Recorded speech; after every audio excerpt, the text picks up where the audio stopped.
just got into my place and don't have my proper uniform on. Oh, okay. Hi, Amy. Hi, how is everyone? Excellent. How are you? Good. Is that an Indian tapestry in your back wall? It is. Cool. Took a fabulous trip there right before COVID. We got out just at the right time. Yeah, it was pretty cool. Beautiful. Thanks. Wow. Marcia, you have changed our screen a lot.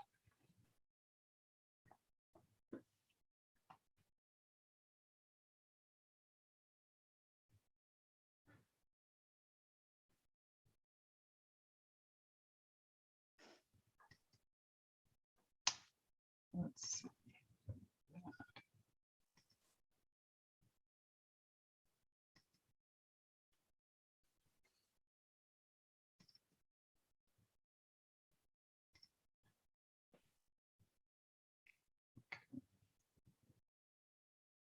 Next.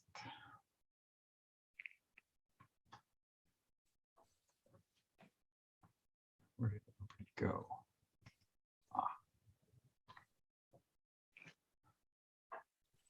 So Chief Winokur, I see you're here also now. And we need, is everybody going to be able to be here, Marcia?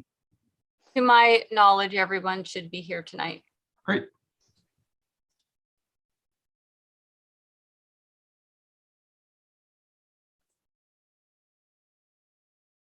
Hi, Gloriana, I see you're here too.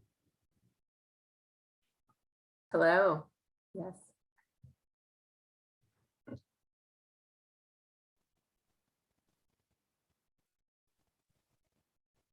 Do we have any thingy here?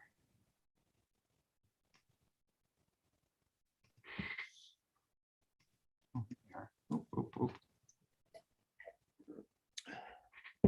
So I don't see Jonathan.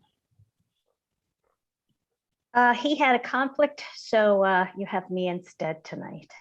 No, yeah, sorry, Jonathan Goodwin. The guy we got the letter from. Oh, But we're also missing Jonathan Holtzman. Yeah. Hi, Michael. Hello, everybody. Hey, Happy birthday, Steve. Belated. thank you. Happy birthday. Was it Thank recently? you. Thank you.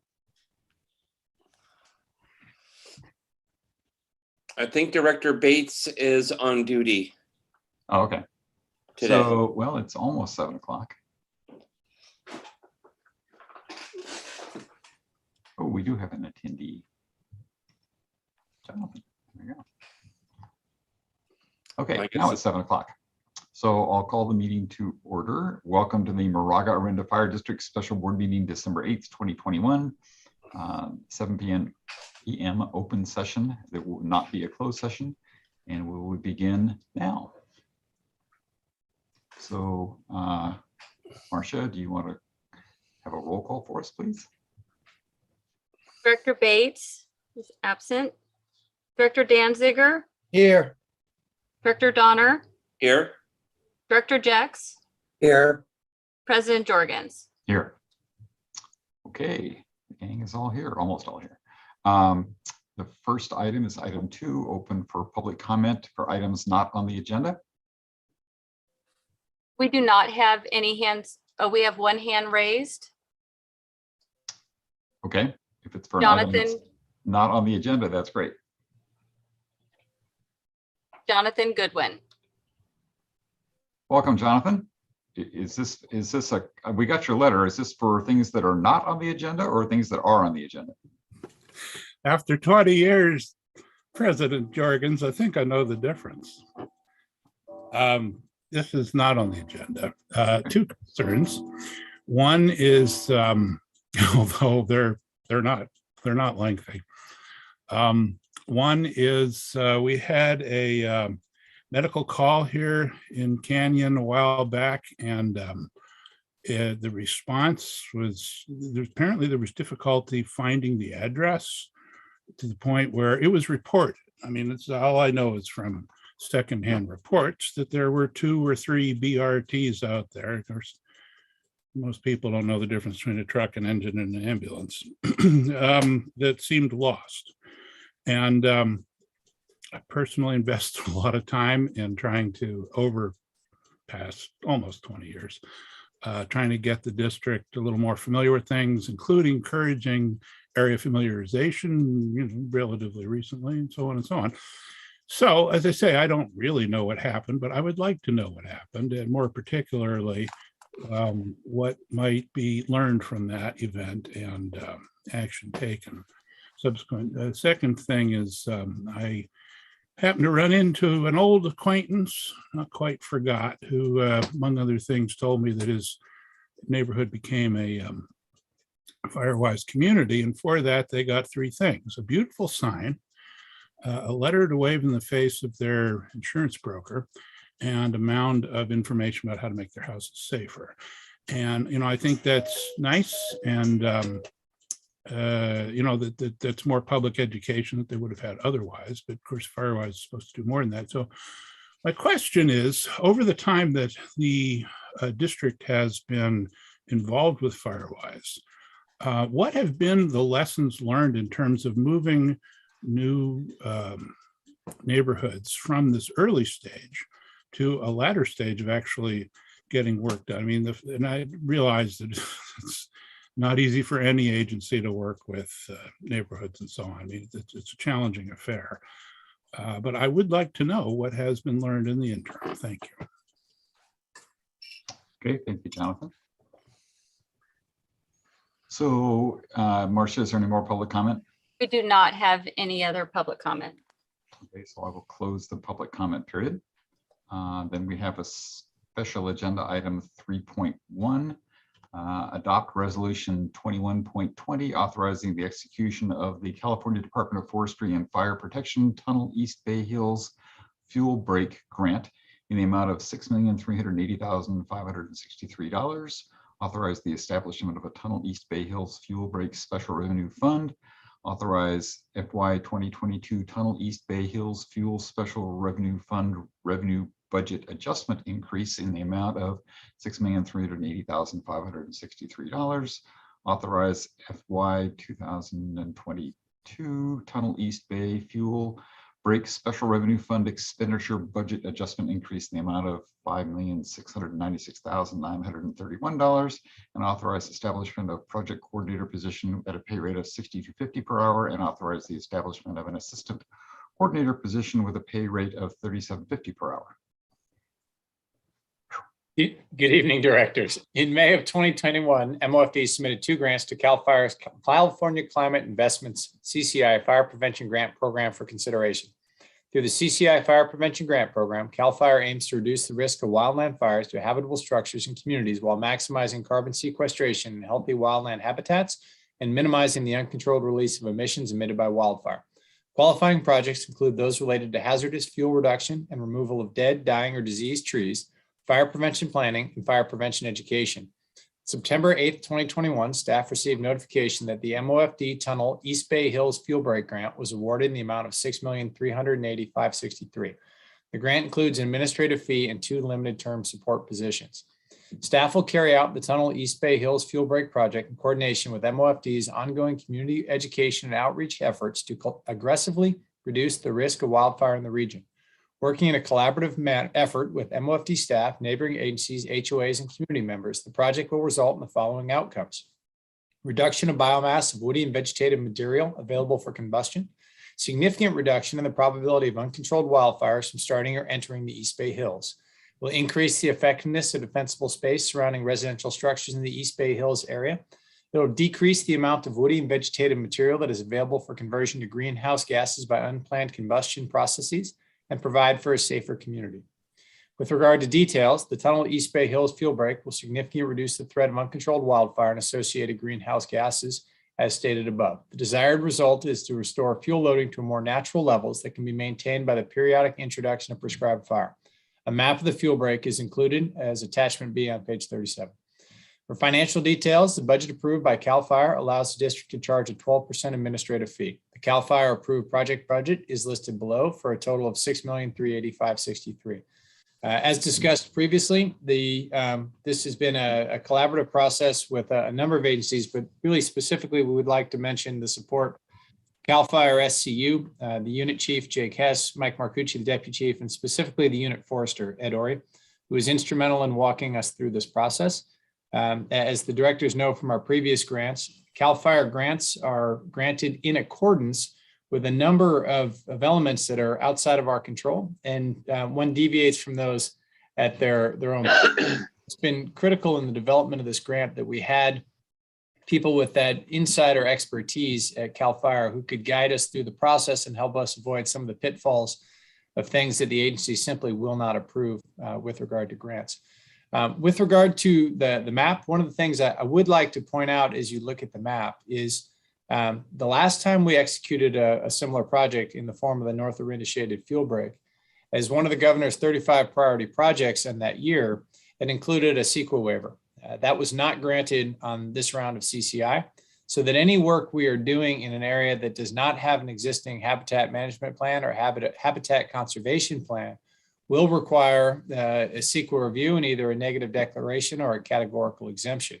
As a result of that, one of the elements that we considered when drawing this map was the land ownership, and took great pains to keep large elements of this project either on or adjacent to East Bay mudland, so that their existing habitat management plan and the existing professional range management activities that they carry out in the watershed would be done in that would be able to help our work as we move forward with either utilizing their habitat management plan or moving forward on a negative declaration or a categorical exemption. We also took pains to link this work, this project, with work that is either planned or ongoing in the area, specifically Caltrans work along Highway 24, which this is intended to tie into, as well as PG&E work along Flicker Ridge, where they are maintaining the right-of-way easement work they have done underneath the transmission lines running into the Moraga substation, as well as taking a look to long-term maintenance efforts that can take advantage of, from what our perspective is passive fuel mitigation in the form of grazing, and really working in those areas on the top right of the screen that you see in and around the GAD and the Painted Rock area, as well as in the bottom right, coming around from the General Sanders Ranch up to St. Mary's area, where we see the project being done in a beneficial way to enhance the grazing efforts that are ongoing, where we see the opportunity that once encroaching brush is either trimmed back or removed, depending on the environmental considerations in play in any one of those areas, the return interval on cows on an annual basis will graze that down and maintain it over the long term without requiring active intervention on the part of either the fire district or other people who might be involved in fuel mitigation. Now, with that, I'd be happy to answer any questions the board and members of the public may have. This is Director Jex. The original request that we made, I assume, was reduced by something. Does the map reflect the reductions that were in our original proposal to them versus what we received? Yes, sir. We originally applied for approximately $10 million in work and an $11 million overall project. With the reduced funding amount that came back, we engaged in a process with CAL FIRE to align the project with the available funding. And that did result in a streamlining. It also resulted in the removal of some areas that were originally proposed simply because they're too complex when it comes to the environmental considerations, and the cost became prohibitive. The cost per acre became prohibitive within the broad scope of what we were hoping to accomplish with the available funds, sir. There is, however, an opportunity to receive plus-up funds as we did on a smaller scale, but as we did receive with the North Orinda Shaded Fuel Break. As other projects from this grant cycle some may unfortunately be canceled, or others will be reduced in scope due to factors outside of the grant writer's control or what they envisioned at the time they wrote it. As those funds are returned to the state, they do become available to augment approved projects from that same funding cycle. We have been, I would say, persistent in messaging our desire and our willingness to absorb additional funds within the project outline that you see here. Sir. Thank you. President Jurgens, it's Director Danziger. Okay. Chief, we did receive an email from Jonathan Goodwin, and one of the points that he brought up in his email to the board was something I was curious about as well, and that had to do with the ongoing maintenance of the fuel break. And so, I was just wondering about the possibility of, you just talked about the possibility of getting other funds, but what about from this grant, holding back anything to do any kind of maintenance, from this initial grant? Is that a possibility, or do you think any money that we could get in the future could be used for that? Because, I just returned from some hiking up where the glass fire was, just a year ago, and already, I can see what's occurring there, pretty much everything except for Manzanita, as far as I see, is coming back stronger than ever there already in only a year. So I'm just wondering about continuing maintenance on the fuel break. Yes, sir. As with the North Orinda shaded fuel break, within the project timeline, which in this case runs through March of 2025, we absolutely will plan on either some funds that are not expended on the initial entry, or better yet, on augmentation funds that become available, getting back in specifically with prescribed fire. That said, the grant period is limited in duration, and for MOFD to do maintenance outside of that window will require the allocation of MOFD funds for the purpose of fuel mitigation that we don't currently have. All right. So Chief, along that line, I think that's a good idea, Michael. Stephen, I was looking at Michael and Yeah. about him. Stephen, could we say that the fee that we get could be allocated to ongoing maintenance? I certainly would defer to the board with regard to budget allocations. It also is worth noting, though, that specifically on the East Bay Mud and the GAD, there are professional organizations with budget, with the staff who own that land. And so after MOFD has made the initial entry, it is also reasonable to put some expectation upon the landowner, who is essentially receiving the benefit of this work, as is the community. But the initial entry is always the heavy lift, and coming back to maintain much lower costs. And as we have talked about before, the district owns 5 parcels, none of which are within the perimeter of this fuel break. President Jurgens, Director Danziger, just generally on this fuel break, I assume that at least the public landholders are aware that we received this this grant. How's the reception you're getting from, East Bay Regional Parks, East Bay Mud, PG&E, all of them on this project? So no element of this project is on East Bay Parks land. East Bay Mud continues to be a great partner. Okay. With the district's efforts.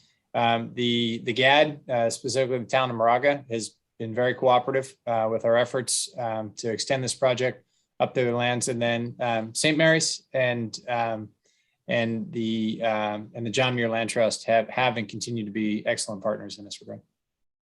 Okay, thank you. And one more question, sorry. Private land in this area? Very little. We deliberately drew the lines in an effort to minimize the impact on private land and on small parcels, because each parcel requires access agreements. And as we saw in the North Orinda shaded fuel break, where the nature of the project running along the north side of the district, it was inevitable that it had to cross private land along Bear Creek Road in the Bear Ridge area. And we laboriously held a series of meetings. We met in people's living rooms. We did an awful lot of outreach and education, all of which comes at a cost of time and effort. And even with all that, you may recall the incident where a resident essentially threw us off the land in the middle of the afternoon, and we lost a day of work at a price point of $20,000 a day for the hand crew.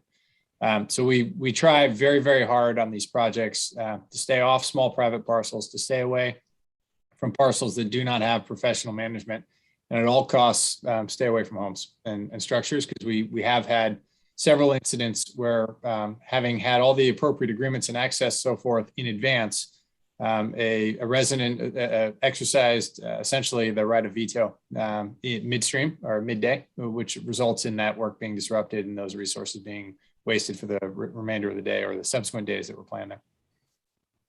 Okay, thank you. So Chief, I see the, last time we hired, I think basically one firm to come in and do all, a whole set of hand crews and great people. Is that our plan again this time? Or are we going to have some local people too, or what's the plan? Well, as we've done before, sir, we'll open it up for an RFP. We did not, the last time we proposed this, we did not have any responsive bidders for the hand crew type work who were local to the area. We had one from Oregon and one from Chico that were responsive to the bid. One of the things armed with the lessons learned from the North Orinda Shaded Fuel Break, one of the things we're emphasizing on this project is working from existing fire trails or roads for access and ease of maintenance, since you have something to anchor from, and in the case of prescribed fire, something to fire from or to hold on. And working in conjunction with machinery, specifically macerators. And so a hand crew macerator combo is what's envisioned as the prescription, working the roadsides on both sides of existing fire trails or roads. So a little bit different mix than last time around, but that really has to do with cost per acre and production rates of hand crews versus machinery. But with the RFP, we are unable to, based on the contracting requirements, we're unable to weight local respondents as one of the elements that we select over others. And so it's the lowest responsible bidder. And if the lowest responsible bidder is local for any particular service that's included in the RFP, we certainly want to encourage and continue to develop that local fuel reduction ecosystem. Last time we housed them, or they housed themselves out, in the north part of Orinda, south part of the county. Is that the plan again, or do you have a thought?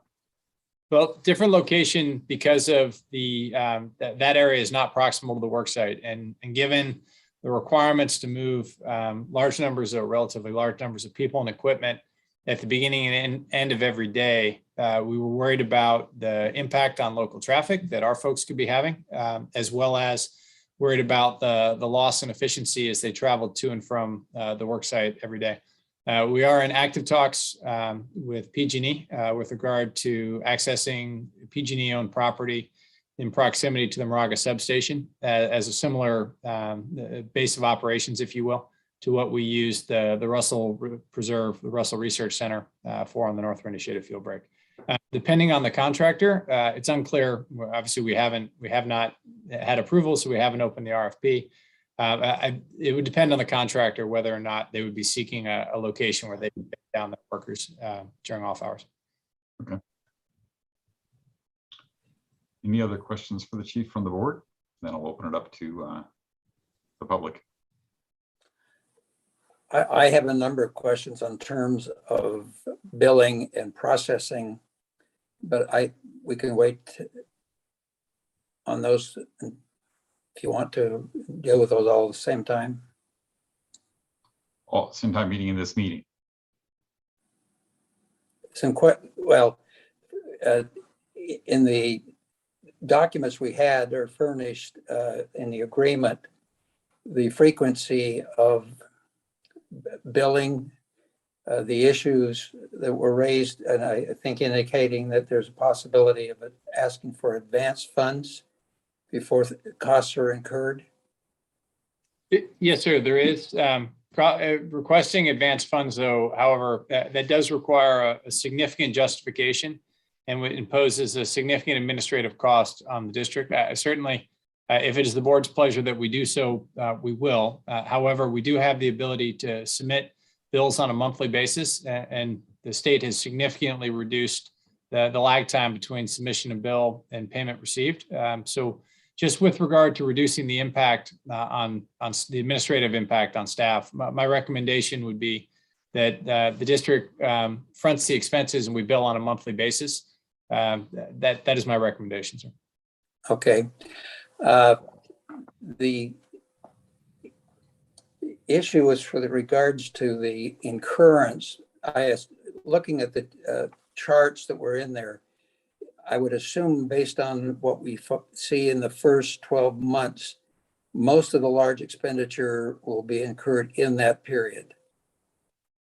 Yes, sir. That's correct. Although from a seasonality and timing standpoint, the work is anticipated to be primarily spring and early summer, suggesting that we would anticipate receiving to be in receipt of at least a significant portion of those payments before we got to our historical low point or dry season in early December, reducing the chance that we would rely on the teeter plants.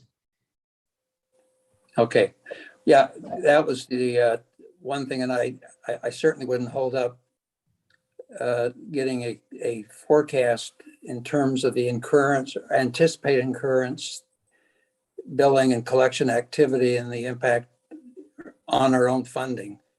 This is substantially more than the 4 million that we had on the North Orinda fuel break. So I would like, I think, at a future board meeting, not hold up the approval of the project approval tonight, which I think would be great to get done. I would like to see it at least a planned or anticipated based on various assumptions that we had before. But it sounds like if they're going to hold up or less hold up the timing of, payment and processing of payments, that's great. But at least we got to make some assumptions and see that forecast so that we can at least know that we're not going to be having to borrow money. Yes, sir. Understood. And I would certainly would have prepared that tonight if we had enough information to do so. My belief, though, at this point, we don't know what we don't know with regard to timing. Once we have an understanding of the pathway to get environmental approval to begin work, at that point, we'll be able to generate a very detailed and accurate assumption of what the burn rate is going to be for fuel mitigation and for environmental compliance. But there is this project will require a significant environmental planning and review stage before we turn on work. And given the importance of seasonality with regard to our cash flow, I think we need to have that start date and the scope that we can start. We have to have more information about that before we can produce an accurate assessment. Because the two questions is what time of year will work begin? And that is going to be pending environmental review, depending on the different seasonal issues associated with various protected flora and fauna. And then the second one is going to be at what scope can we proceed? Because this is a multi-year project, we do have the ability to phase it. And one of the things we don't know yet, because we haven't had the opportunity, we have not been able to enter into contracts prior to approval of this package.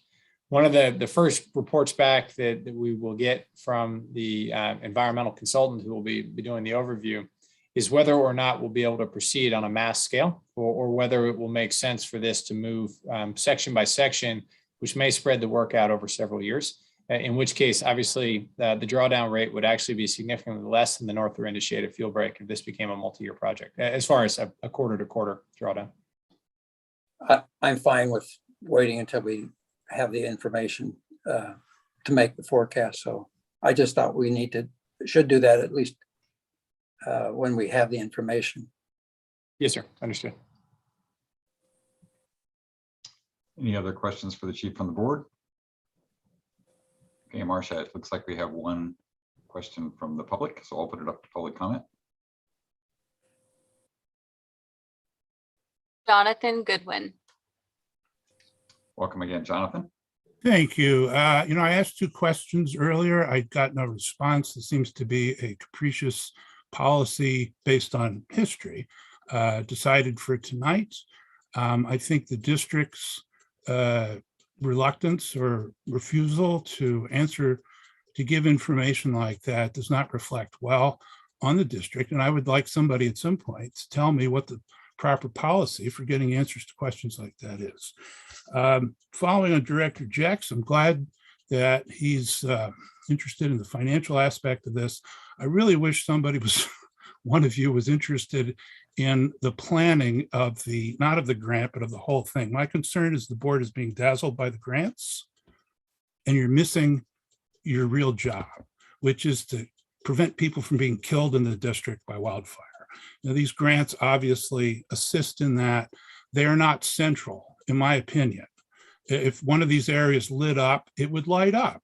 One did in Lost Valley. It was a nothing fire. Most of these would be the same. That where people are going to die are in the areas that are difficult and these to deal with, as the chief described, and they're not being dealt with. And this should be addressed. It should be part of the mix. You should have the integrity to actually open the whole thing and look at it, in my opinion. So you need to, to look at the full expanse of the planning process, in my opinion, if you have the guts to do it. And if you don't, I mean, it wouldn't really set you apart from most other people in your position. So you have that to fall back on. Funds for maintenance in grants usually are not allowed. They usually say, my experience, they usually say this money cannot be used for maintenance. So you might want to check on that prior to, bringing it to the board. Using East Bay mud to, shunting off onto them without discussing before you do the project that they're going to be stuck with the maintenance, I think is a disincentive to have people work with you. I mean, this, again, it really needs to be thought through. And so I just want to say that I feel strongly about this, guys, because I've been through the full cycle more than once. And I know how it looks when you get to the end. When I say the end, I mean when it's all regrown, and how disappointing it is. What I'm trying to impart to you are little nuggets that if you would think ahead to how it would look when when there's no more grants coming in, because the district getting, millions of dollars in grants is just not going to last. And the ability for the district to pay for all this maintenance just isn't going to be there. I'm encouraging you to think about what it's going to look like in the future to limit your disappointment if in fact your thoughts can encompass that much period of time. What I've noticed in previous boards with other matters is that once you get to the end of the process and it really falls all to pieces, they really don't think about the beginning of the process. There's not an encompassment of the full thing. And this is, I guess maybe it's human nature. It's certainly endemic in our culture and various things. So again, you have that to fall back on. I'm encouraging you to go another route and actually Concludes our 3 minutes. Think through this a little more thoroughly. Your choice. Okay, thank you, Jonathan. And I will now close if there's no more, Marcia, I'll close the public comment period. Then the written public comment we received earlier this afternoon from Jonathan Goodwin was forwarded to the board. Okay, thank you. So now we get to have discussion and deliberation among the board. President Jorgens, this is Director Danziger. I'd just like something that Mr. Goodwin brought up, and I'd just like to ask Amy, just for now and for the future, because it's something I'm not clear on either. When someone makes a comment during the public comment on items that are not on the agenda, what's our ability or the chief's ability to address those? The Brown Act, requires public comment. It does not require response to the public comment. That being said, it is in the discretion of the board to ask for a matter to be set on a future agenda, to ask staff to investigate and report back, or to give some brief response. What you can't do is engage in an in-depth discussion because the matter has not been put on the agenda. All right, thank you. And I guess I would assume that the staff sometimes wants time to consider things and gather the facts also. Yes. Right. Okay, do we have any further? We already had our questions, I guess. Do we have any deliberation, or do I hear a motion? I would make a motion to adopt resolution 21-20 as it appears on item 3.1 on our special agenda. I second that. Director Jex. Right. So given that, Marcia, can we ask for a roll call, please, for that, on that motion?